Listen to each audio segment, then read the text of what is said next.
চাঁপাইনবাবগঞ্জের গমস্তপুর উপজেলার রাধানগর ইউনিয়নের বেগপুর এলাকায় গত 20শে নভেম্বর একটি ভূমিদস্যুরা তোফাজ্জল ইসলাম এবং সাত্তারকে নিষ্ঠুরভাবে হত্যা করে এবং এরই ঘটনার প্রেক্ষিতে গত 23 তারিখ চলতি মাসের গত নভেম্বরের একটি মামলা দায়ের করলে সেখানে প্রায় 70 থেকে 80 জনের নাম এবং অজ্ঞাত আরও 80 জনের নাম উল্লেখ করে মামলা দায়ের করলে এখন পর্যন্ত তাদের মধ্যে 7 জনকে আটক করতে সক্ষম হয় পুলিশ।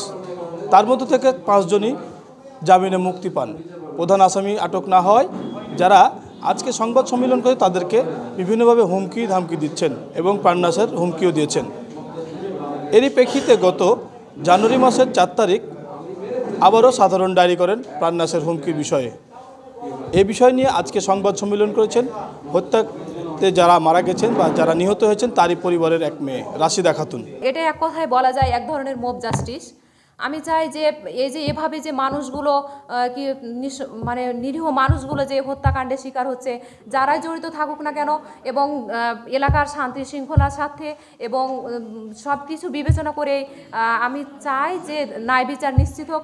আমি আমার বাবার বিচার পাই, ন্যায় বিচার পাই এবং যারা এবং আমি চাই যে নেক্সট ডে যাতে এই জমি সংক্রান্ত কোনো বিষয় নিয়ে এভাবে মানুষকে নিরীহ কোনো মানুষকে প্রাণ দিতে না হয় এবং কোনো ফ্যামিলি যাতে এই যে নির্মমতার যে শিকার হয়েছে এবং এই যে আমাদের যে এখানে আসতে হয়েছে এখানে যে মানে কতটা বেদনাদায়ক একটা স্টুডেন্টের জন্য একটা এক্সাম রেখে এসে আর এগুলো হচ্ছে আর জীবন চলা যে একটা মেয়ের জন্য কতটা কঠিন, তারপরেও এখানে এসছি তা আমি চাই না যে আমার মতো কোনো মেয়ে যেন বাবা না হারিয়ে এরকম করে আসতে হয়, এই সংবাদ সম্মেলন করতে হয়, আর যেন নেক্সটে কেউ এরকম নির্মমভাবে মার্ডারের শিকার না হয়। আমি লাস্টে চাই যে ন্যায় বিচার নিশ্চিত হোক, এলাকার এরকম যাতে আর মাল প্র্যাকটিস কখনোই না হয় এবং এলাকার একটা সুশৃঙ্খল পরিবেশ বজায় থাকুক। আমি সেটুকুই সবার কাছে আহ্বান জানাচ্ছি এবং ন্যায় বিচার যাতে ন্যায় বিচার পাই সেটা যেন সকলের পক্ষ থেকে সহযোগিতা করা হয় আমাকে, সেটার জন্য আমি সকলের পক্ষ থেকে নিবেদন জানাচ্ছি।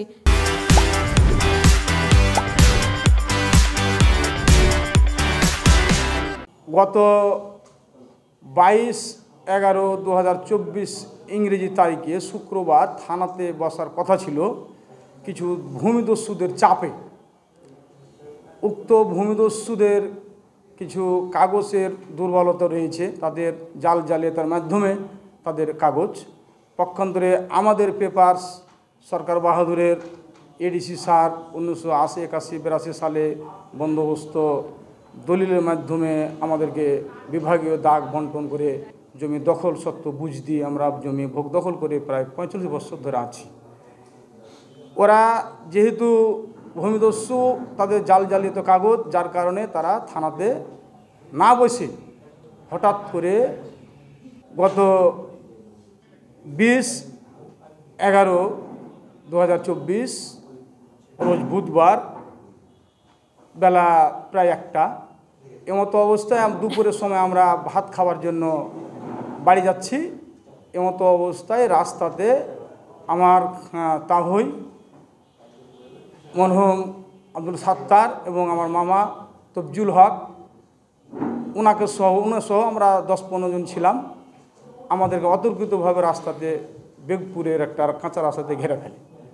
যখন ঘেরে ফেলে তখন আমরা যান বাঁচার তাগিদে আপন এদিক ওদিক পালিয়ে যায়। তিনি জানান সংবাদ সম্মেলনের মাধ্যমে যে এই হত্যাকাণ্ডের সাথে যারা জড়িত আছে তাদেরকে যদি আটক করা না হয় তাহলে আবারও তারা কিন্তু ভূমিসহ তাদেরকে প্রাণনাশের হুমকির মধ্যে থাকতে হবে বলে তারা জানিয়েছেন এবং এরই প্রেক্ষিতে অন্যান্য যারা আছেন আরও সাত্তারের পরিবারও এই সংবাদ সম্মেলনে উপস্থিত হয়েছেন। পরিবারগুলোর দাবি সুষ্ঠু তদন্তের মাধ্যমে এবং যারা অপরাধী তাদেরকে আইনের আওতায় নিয়ে এসে আইনগত ব্যবস্থা গ্রহণ করার জন্য তারা বিশেষভাবে এই সংবাদ সম্মেলনে জানিয়েছেন।